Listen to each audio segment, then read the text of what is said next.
Any of our friends, for the most part, not all of them. Pretty much everybody except for Alex Jones. Most people we know could die, and it would be a very believable story. Yes. Just some dumb thing they did or some, yeah. It does happen. But when a chef is on a pond outside of your house, by the way, when you're not there, like you're letting the chef use your estate when you're not there, doesn't that seem weird that the Obamas were like, oh, no, you go use it.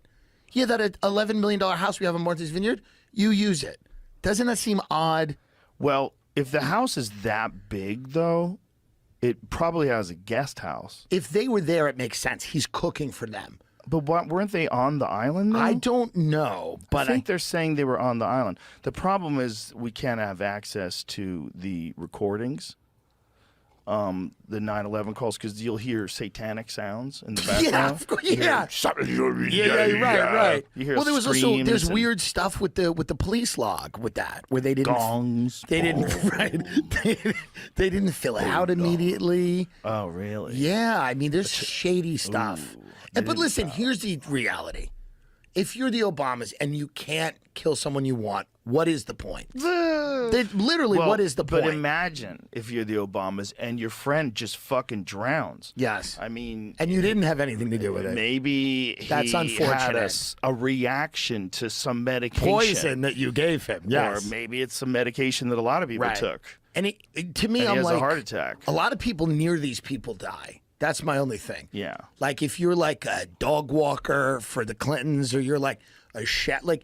If you're near either the Bush family, the Clinton family, like a lot of these families, the people that are with them, they're Secret Service agents, they have accidents. They hear a lot of stuff. Yeah. They overhear stuff. They're party to things. They see things. And then a lot of them just, they have accidents. Yeah, whoopsies. Bye. Whoops. Sorry. All of a sudden, the guy's hanging from an extension cord and shoots himself in the chest with a shotgun. That seems, unlikely. And where'd they find the shotgun? How far away did they find it from his body? Some very unusual distance. I'd be so disappointed if we find out none of it's true. Oh, yeah. I would be so disappointed if we find out that all of them died of natural causes. I would be so disappointed. When there's like 50 people that have died under suspicious circumstances, right? At least one of them, right? Says the 12-gauge shotgun was 30 feet from his body when he was found dead. Right. Well, he shot himself and then threw it. 30 feet is very far. That could be that. Here's the thing. If you are actually holding a shotgun and shooting it in your chest, there's not going to be any resistance on the other end. Right. So it's essentially like a rocket. So it's not because of the way you would have to do it to shoot yourself in the chest with a shotgun. Right. It's possible. It's possible that it would go flying. And then it would fly out. Yeah, it would go Interesting. flying. So maybe he was just super troubled, and that is what he did. You just got to think about it. If you occupy that level of society and somebody's threatening you, how do you deal with it? Yeah. If you have the, whatever you want to call it, the ambition, the ruthlessness to get there, and somebody's trying to take that from you, what do you do? How do you handle it?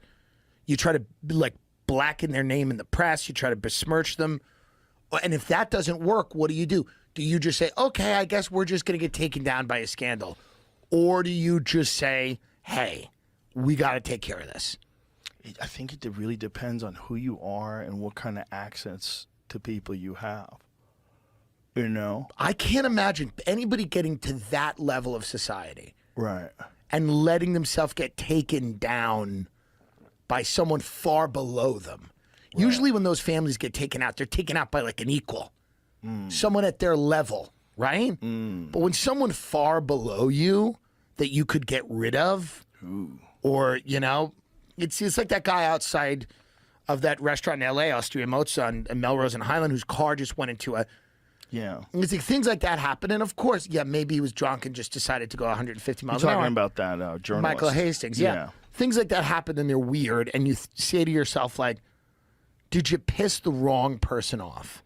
And he certainly did. Yeah, and then how do people at that level deal with it? It makes a lot of sense to me that people like that would use violence to deal with their enemies. Yeah. Yeah. To silence their enemies forever. Like, that makes sense to me. But maybe I'm too cynical and maybe I'm wrong.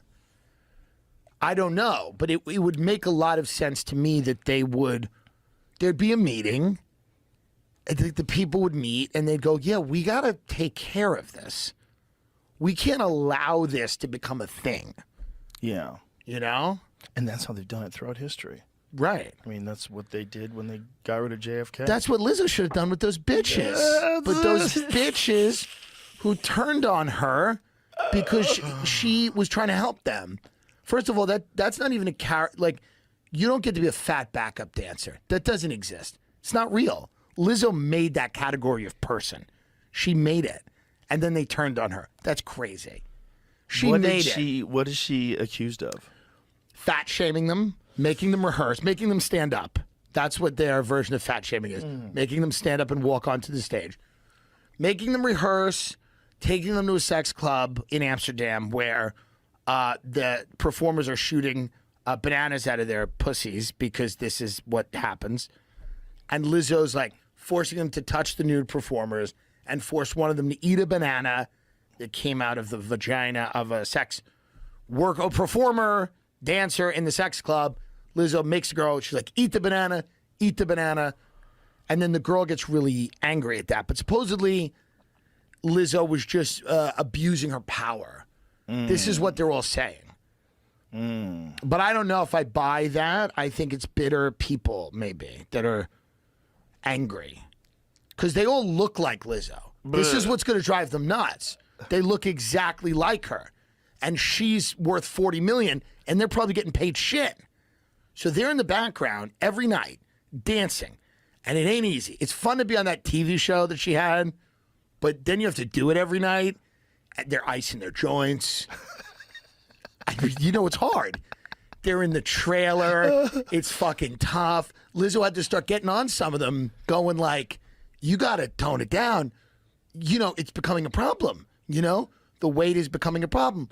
And then Lizzo's response was she's like, I would never fire any of them because of their weight. It's like, what a weird statement. They're dancers. How fat can they get? How fucking big can they get? If I wanted to be a dancer for Taylor Swift and she came up to me and went, you're too fat to do this, I'd go, that makes sense. And I'd leave with some dignity.